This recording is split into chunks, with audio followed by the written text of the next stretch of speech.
क्षमा कीजिए धमन सिंह, आज हमें अपनी मातृभूमि के लिए, आज हमें अजबदेह के लिए, मेवाड़ की प्रजा के लिए आपको पुनः जीवित करना पड़ेगा। क्षमा कीजिए।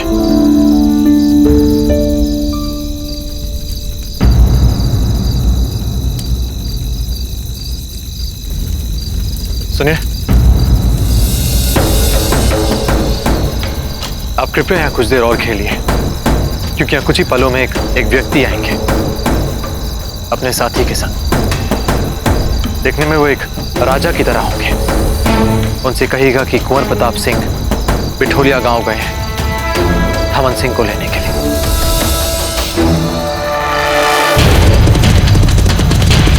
राणा जी, हम लोग इस ओर क्यों? क्योंकि हम आपको और स्वयं को ये विश्वास दिला देना चाहते हैं कि धमन सिंह मर चुका है।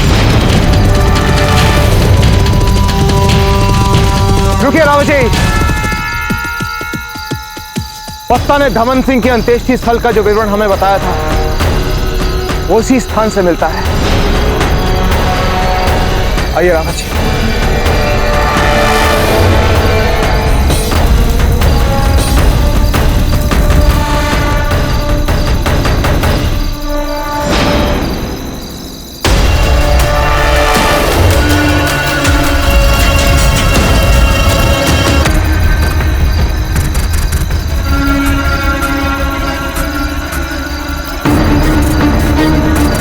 देख रहे हैं रावत जी,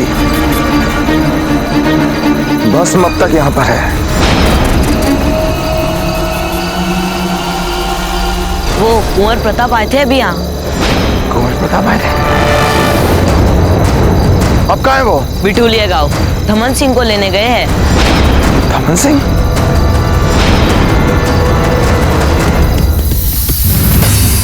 अरे अरे अरे, इस बकरे के बच्चे ने तो मुझे बहुत तंग कर दिया। अरे तो बेच क्यों नहीं देती इसे? कुछ मुद्राएं मिल जाएगी। खरीदेगा कौन? वैसे हम किराया करेंगे।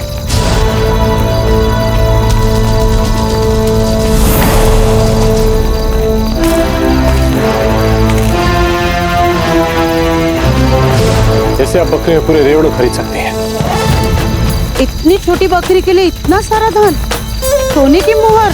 जी, क्योंकि हमें विशेष रूप से पसंद आ गया है। लाइए, आज से इसका नाम धमन सिंह। हम चाहते हैं कि सब इसे अब धमन सिंह कहकर पुकारें। क्या कहकर पुकारें? धमन सिंह। बिल्कुल धमन सिंह के नाम से पुकारेंगे। उत्तम, अति उत्तम। चलिए धमन सिंह, चलते हैं।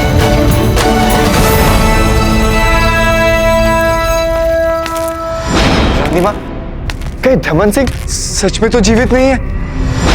कुंवर जगमाल, आपने कहा था ना कि आपने स्वयं उन्हें मारा है। मरा है या नहीं? हाँ, मारी तो थी गोली। जब मारा था तो वे मरे थे कि नहीं? मरे थे या नहीं कुंवर जगमाल?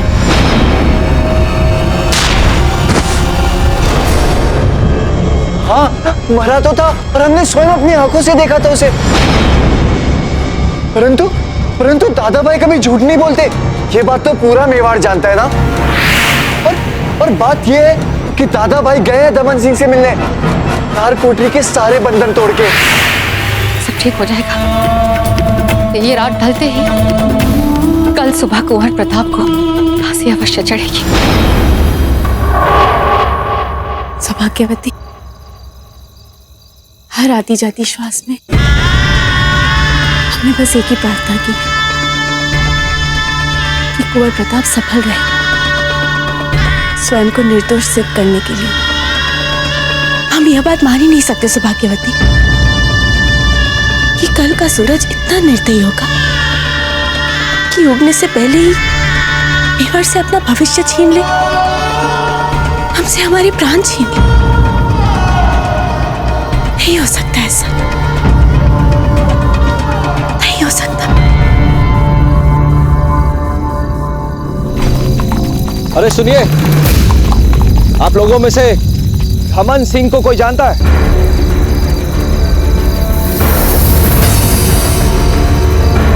कोई तो जानता होगा धमन सिंह को। अच्छा, धमन सिंह? पर वो तो अब नहीं मिलेगा हुकुम। क्यों? अभी अभी सफेद घोड़े पर एक देवता जैसे दिखने वाले व्यक्ति आए थे, वे उसे लेकर चले गए। राणा जी, हमें लगता है वे अवश्य ही बाबूजी राज प्रताप होंगे और वे उस धमन सिंह को अवश्य ही राजमहल की ओर ले गए हों। हमें शीघ्र ही वहां चलना चाहिए। चलिए रावत जी। जी राणा जी। हे एकलिंग जी, कुछ ऐसा चमत्कार कीजिए कि राणा जी को मिल ही ना सके अपने कुंवर प्रताप। नहीं मिलेंगे, नहीं मिलेंगे। प्रसाद बोला है भैरव जी का।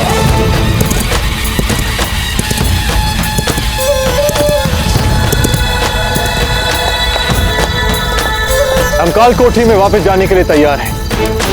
बस उससे पहले हमें एक विशेष जगह जाना है। बाबूजी राज, हम तैयार हैं आपको ले जाने के लिए।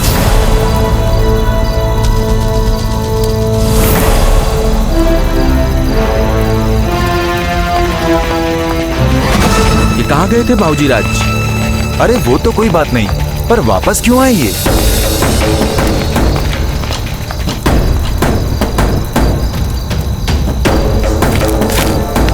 मिल गया धमन सिंह। कुंवर प्रताप, जो काम हम नहीं कर सके वो आपने कर दिया।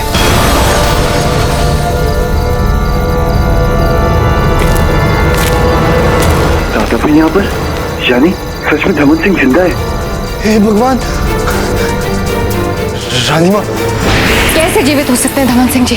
रानी माँ, हमने अपनी आंखों से देखा है। दादा भाई मिलने जा रहे थे उससे। अब क्या होगा रानी माँ? ऐसा कुछ भी नहीं होगा जो आप सोच रहे हैं। वो काली रात बीत चुकी है, हम सब ठीक कर देंगे। द्वारपाल, हुकुम। जाकर कुंवर प्रताप की फांसी की व्यवस्था शुरू करवा दीजिए। यदि इस काम में कोई भी बाधा डाले तो याद रहे, राणा जी इस समय महल में नहीं है। सीधे हमें सूचित कीजिएगा। जाइए।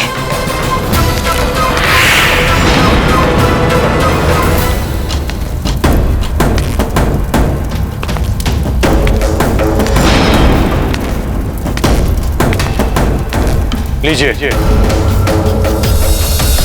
अब हम आपके बंदी हैं।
हे एकलिंग जी, आपका कोटि कोटि धन्यवाद। बहुत प्रतीक्षा की है हमने इस शुभ अवसर की। आपकी रानी माँ आपका राज्य अभिषेक कर रही है। कुंवर जगमाल की जय, कुंवर जगमाल की जय। धन्यवाद एकलिंग जी।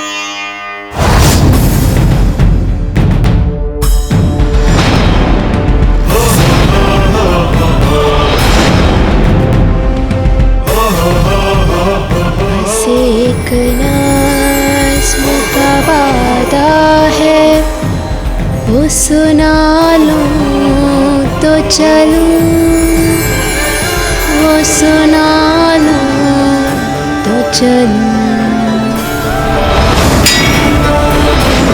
लगता है आगरा शहंशाह नाराज हो गए।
ये गुलाब आपके हाथों का गुलाब क्या मुंतजर है अपनी मंजिल मकसूद के लिए? गुलाब जी हाँ।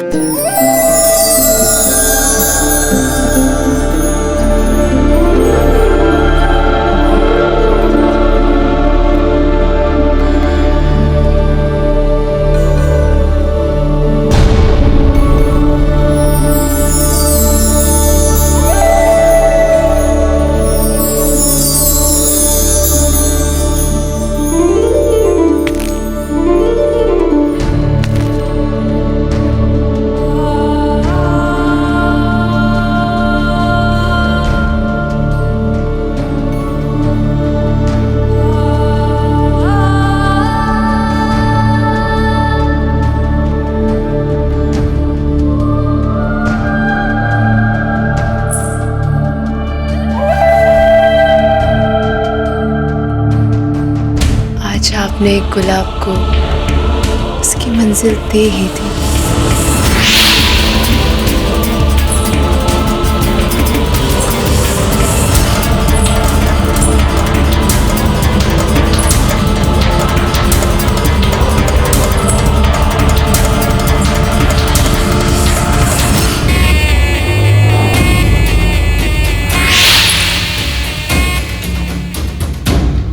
आप सब यहाँ क्या कर रहे हैं?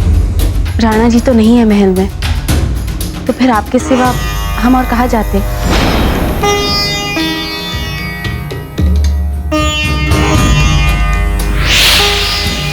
क्या बात है अजब? वो हमें अभी अभी पता चला है कि धमन सिंह जीवित है।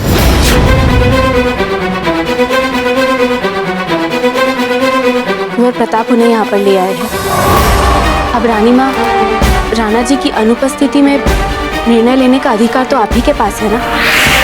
और फिर कुंवर प्रताप के लिए प्रजा का जो आक्रोश है वो भी बढ़ता जा रहा है, देख रही है ना आप। इसीलिए रानी माँ, हम चाहते हैं कि धमन सिंह के विषय में आप एक उचित निर्णय लें। रानी माँ, यदि आप ऐसा नहीं कर पाई ना, तो आप जानती हैं राणा जी आपको कभी माफ नहीं करेंगे।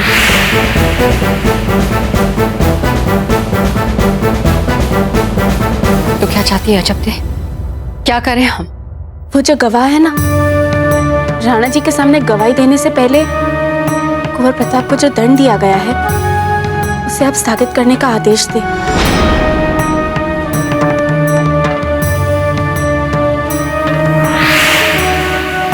आप सब यहीं रुके, हम देख कर आते हैं कि हम क्या कर सकते हैं।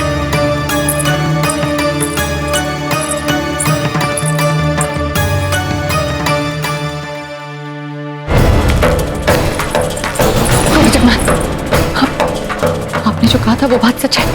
दमन सिंह जीवित है और उन लोगों ने अभी कहीं आसपास के स्थान में छुपा रखा है। आपको पता है वो स्थान कहाँ है? हाँ राजू, तो जाइए, जाकर दमन सिंह को मार दीजिए। इसी समय मार दीजिए, क्योंकि इस समय सब लोग हमारे कक्ष में हैं। यही समय आप जाइए, तुरंत जाइए। जी रानी माँ। महाराणा उदय सिंह पधार रहे हैं। आपके दाजीराज भी आ गए हैं। आप जल्दी जाइए, जाइए, जल्दी जाइए। जी रानी माँ।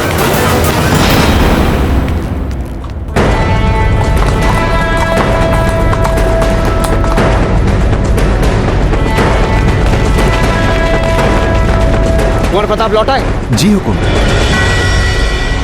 जो भी उत्तर दे सोच समझ कर दें। जी हुकुम। आने के बाद उन्होंने क्या क्या किया और इस समय कहाँ है वो? कुछ पलों के लिए वो एक झोपड़ी में गए और फिर अपनी कालकोठरी में चले गए। अभी वो अपनी कालकोठरी में ही हैं।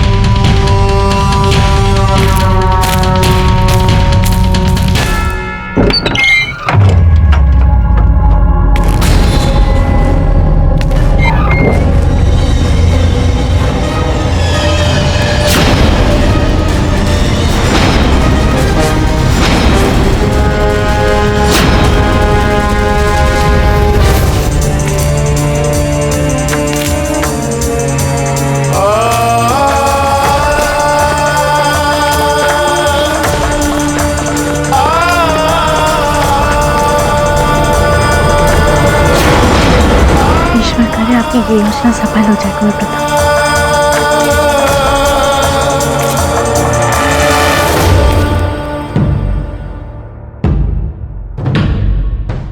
में क्यों गए थे प्रताप सिंह? क्यों यहाँ बंदी ग्रह के पैरों को तोड़कर उस गांव तक गए और फिर लौट भी आए, वो भी चुपचाप?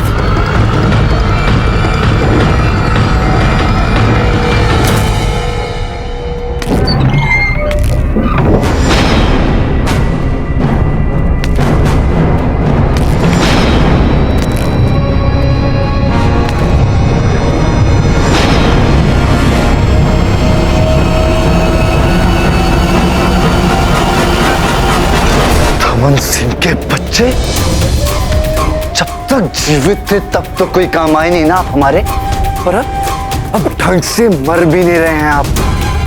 कितने बड़े मूर्ख हैं, परंतु हम है ना, हम एक बार फिर से मारेंगे आपको।